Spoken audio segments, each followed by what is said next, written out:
நம்மளுடைய ஆரோக்கியமான வாழ்வுக்கு எலும்புகளின் பங்கு மிகவும் முக்கியமானது. ஆனா, வயதாக வயதாக எலும்புகள் தேய்மானம் அடைந்து வலுவிழந்து போயிடுது. குறிப்பா 50 வயதிற்கு பிறகு எலும்புகள் பலவீனம், ஆஸ்டியோபோரோசிஸ் போன்ற பல பிரச்சனைகள் வர ஆரம்பிக்குது. இத்தகைய பிரச்சனைகளை தவிர்க்க நம்முடைய அன்றாட டயட்ல சேர்க்க வேண்டிய சில சூப்பர் உணவுகள் என்னென்ன அப்படிங்கிறத நாம் இந்த பதிவுல தெரிஞ்சுக்கலாம். ஹை ஹலோ ஃப்ரெண்ட்ஸ், வணக்கம் அண்ட் வெல்கம் டு தேன் மிட்டாய் யூடியூப் சேனல். நாம் இன்னைக்கு இந்த பதிவில் 50 வயதிற்கு பிறகு எலும்புகள் உடையாமல் இருக்க இந்த 5 உணவுகள் உங்களை காப்பாற்றும். அது என்னென்ன அப்படிங்கிறத இந்த பதிவில் நாம் தெரிஞ்சுக்கலாம். அதில் ஃபர்ஸ்ட் நம்ம பார்க்க போகிறது பால் மற்றும் பால் பொருட்கள். பால் மற்றும் தயிர் அண்ட் சீஸ் போன்ற பால் பொருட்களில் விட்டமின் டி மற்றும் எலும்புகளுக்கு தேவையான கால்சியம் அதிக அளவில் இருக்கிறதுனால இந்த பால் பொருட்கள் எலும்புகளை வலுவாக்கி உறுதியாக்குது. பால் பொருட்களை உட்கொள்ள விருப்பம் இல்லாதவர்களுக்கு சோயா பால் அல்லது பாதாம் பால் போன்ற மாற்றுகளும் நல்லதாக கருதப்படுது. அடுத்ததாக பச்சை இலை காய்கறிகள்.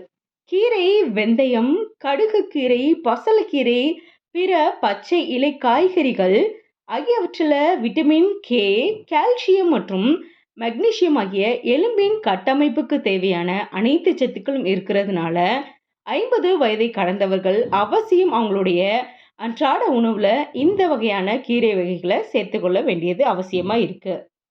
அடுத்ததா நாம பார்க்க போறது புரோக்கோலி.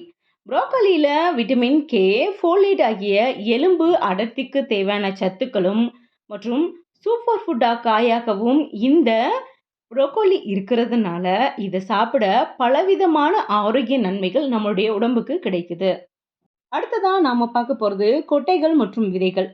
பாதாம், அக்ரூட் பருப்புகள் போன்ற உலர் பழங்கள் மற்றும் சியா விதைகள், எல் போன்ற விதைகள்ல எலும்புகளுக்கு தேவையான கால்சியம் சத்து, ஒமேகா 3 கொழுப்பு அமிலங்கள் மற்றும் மெக்னீசியம் ஆகியவையும் அதிகமா இருக்கிறதுனால தினமும் இவற்றை ஒரு கையளவாது உட்கொள்வது எலும்பின் ஆரோக்கியத்தை மேம்படுத்துது. அடுத்ததா நாம பார்க்க போறது மீன்கள். மீன்கள்ல சாலமின், மத்தி மற்றும் ட்ரவுட் போன்ற மீன்கள்ல ஒமேகா 3 கொழுப்பு அமிலங்கள் மற்றும் விட்டமின் டி ஆகிய சத்துக்கள் அதிக அளவில் இருக்கிறதுனால வாரம் 2 முறை மீன் சாப்பிட்டு வர எலும்புகள் வலுவடைந்து ஆரோக்கியமா இருக்க முடியும். நாம மேலே சொன்ன 5 வகை உணவுகளையும் 50 வயதை தாண்டியவர்கள் சாப்பிட்டு வந்தாலே எலும்பு தேய்மானம், எலும்பு அடர்த்தி குறைதல், எலும்பு குறை நோய் போன்றவற்றிலிருந்து விடுபட்டு எலும்பு இரும்பு போல மாறும் அப்படிங்கிறதுல சந்தேகமே இல்லை. என்ன ஃப்ரெண்ட்ஸ், இந்த டிப்ஸ் உங்கள் எல்லாருக்கும் யூஸ்ஃபுல்லாக இருக்கும்னு நம்புகிறேன். இந்த பதிவு யாருக்காவது யூஸ்ஃபுல் அப்படின்னு தோணுச்சுன்னா ஷேர் பண்ணுங்கள். அப்படியே உங்களுடைய கருத்துக்களை கமெண்ட்டில் பதிவு பண்ணுங்கள். மறுபடியும் இது போன்ற பயனுள்ள தகவலோடு நான் உங்களை மீட் பண்ணுறேன். தேங்க்யூ.